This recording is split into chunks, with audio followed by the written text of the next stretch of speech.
বীরভূমের ময়ূরেশ্বরের পর এবার জেলা শাসকের নেতৃত্বে অভিযান চালিয়ে নানুর থানা এলাকা থেকে বৈধ কাগজপত্র ছাড়া বালি পাচারের অভিযোগে একটি বালি তোলার যন্ত্রসহ 4টি ডাম্পার আটক করেছে পুলিশ। উল্লেখ্য, গত 2রা জানুয়ারি নবান্নতে একটি ভার্চুয়ালি প্রশাসনিক বৈঠকের মধ্যে বীরভূম জেলায় অবৈধভাবে বালি এবং পাথর পাচার রুখতে পুলিশ প্রশাসনের ভূমিকায় অসন্তোষ প্রকাশ করতে দেখা গিয়েছিল মুখ্যমন্ত্রী মমতা বন্দ্যোপাধ্যায়কে। এমনকি জেলা শাসকের প্রতি কড়া বার্তাও প্রয়োগ করতে দেখা গিয়েছিল তাকে। আর তারপরে নড়ে চড়ে বসে জেলা প্রশাসন। বিভিন্ন বালির ঘাটে অভিযান চালিয়ে অবৈধভাবে বালি পাচারের অভিযোগে বেশ কিছু ডাম্পার এবং বালি তোলার যন্ত্র আটক করা হয়। কয়েকদিন আগে জেলা শাসক বিধান রায়ের নেতৃত্বে সাঁইথিয়ার ময়ূরাক্ষী নদী থেকে বালি পাচারের অভিযোগে বালি তোলার যন্ত্র সহ বেশ কয়েকটি ডাম্পার আটক করা হয়। তারপরেও নানুরের বিভিন্ন জায়গায় বালি পাচারের অভিযোগে শুক্রবার ভোররাতে নানুরের হোসেনপুর, ধূপছাড়া সহ বিভিন্ন বালিঘাটে তল্লাশি অভিযান চালান জেলা শাসক বিধান রায়। সাথে ছিলেন অতিরিক্ত জেলা শাসক থেকে শুরু করে নানুর থানার পুলিশ আধিকারিকরা। আর সেই তল্লাশি অভিযান চালিয়ে হোসেনপুর বালিঘাট থেকে আটক করা হয় একটি বালি তোলার যন্ত্র সহ 4টি ডাম্পার।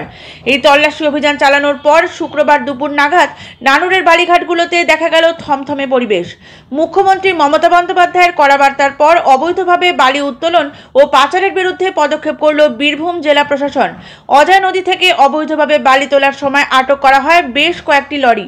বাজেয়াপ্ত করা হয় হিসাবের খাতা, নথিপত্র এবং 2টি বালি তোলার যন্ত্র। জেলা প্রশাসন অভিযান চালাচ্ছে এই খবর পেয়ে পালিয়ে যাওয়ার চেষ্টা করলে রাস্তা থেকেও কয়েকটি লরিকে আটক করে জেলা প্রশাসন। উল্লেখ্য, বোলপুর, ইলামপুর এবং নানুরের বিভিন্ন এলাকায় মুখ্যমন্ত্রীর সতর্কবার্তার পরেও অবৈধভাবে বালিঘাটগুলো চালু ছিল বলে অভিযোগ ওঠে। এই অভিযোগকে কেন্দ্র করে চাঞ্চল্য ছড়ায় এলাকায়। অবৈধ কার্যকলাপ বন্ধে এই ধরনের অভিযান অব্যাহত থাকবে এমনটাই জানিয়েছে জেলা প্রশাসন। রাজস্ব ফাঁকি দিয়ে বেআইনি কারবার চালিয়ে বাংলার সম্পদ লুট করা যাবে না। রাজ্যের বিভিন্ন নদ নদী থেকে বালি কেটে পাচার করার চেষ্টা অসফল করতে গত বৃহস্পতিবার কড়া বার্তা দিয়েছিলেন মুখ্যমন্ত্রী।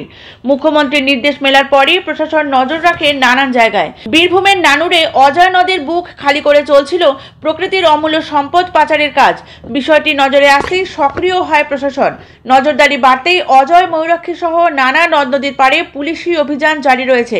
শীতের রাতে যাতে কোনোভাবেই নির্মাণের এই উপকরণ হাতিয়ে নিয়ে কারবারিরা মুনাফা করতে না পারে সেজন্য সাদা পোশাকের পুলিশও নজর রাখছে। উদ্দেশ্য একটাই, বেআইনি কাজ বন্ধ করে বাংলার সম্পদ রক্ষা করা। শেখ শুকুর, শেখ বাপ্পা, শেখ মহিম, শেখ সৈকত মুন্সি, নতুন গ্রাম বাড়ি, শেখ সম্রাট, দান্নপাড়া বাড়ি। আমাদের গ্রামে আছে হারমুর, কুটিপাড়া আছে শেখ চাঁদ, শেখ মনসুর ও শেখ জামির, শেখ ফরাই। এসব প্রশাসনের মধ্যে হচ্ছে সভাধিপতি এসব জড়িত। 2 মাস ধরে কাটছে অবৈধ ঘাট। বহুবার বেল্লাও এসেছে, দেখতে গিয়েছে, কোনো অ্যাকশন নেই।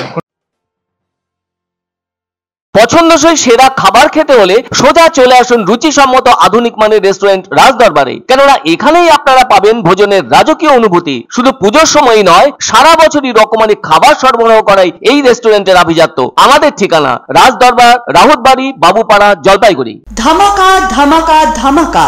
সানরাইজ মার্বেলের নতুন শোরুম শীঘ্রই আসতে চলেছে জলপাইগুড়ি গৌরীয় মঠের পাশে নতুন করলা সেতুর কাছে। এখানে পাবেন আধুনিক টাইলসের রকমারি সম্ভার। এক অন্য অনুভূতির স্পর্শ পাওয়া যায় রয়কো ব্র্যান্ডের গেঞ্জি ও জাঙ্গিয়ায়। তাই ছোট বড় সবার পছন্দ রয়কো গেঞ্জি ও জাঙ্গিয়া। প্রস্তুতকারক জয়মনি হোশিয়ারি, কলকাতা। আনন্দ সংবাদ, আনন্দ সংবাদ। 30 বছরের নির্ভরযোগ্য প্রতিষ্ঠান ইন্দ্রমণি রাইস মিল। আমাদের কয়েকটি জনপ্রিয় ব্র্যান্ড হলো তাজ, বরলি, খুশি ইত্যাদি। আমাদের factory outlet CG trading company, Dinbazar, axis ব্যাংকের পাশে, জলপাইগুড়ি। এখানে সুলভ মূল্যে গুণগত মানের সব ধরনের চাল পাওয়া যায়। Phone number 9547029475।